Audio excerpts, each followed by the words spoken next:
if I reflect to 100 years ago when I went to my koe and asked her if she could give me her whakapapa, and could I have it now, and could I have it in a hurry because I've got to get back to the city.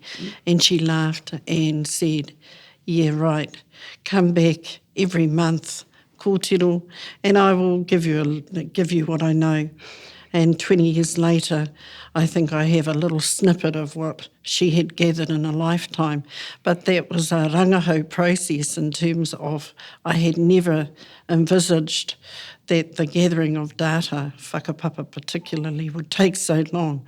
But that's what Rangahau is all about from Te Māori perspective, as opposed to the scientific way or mainstream way of gathering data is quite different. We can book appointments and interviews and be in and out and gather the data that we need. But the protocols for Rangahau is quite different.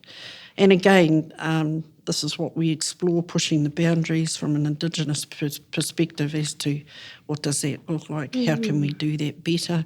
And again, why do we do this Rangahau?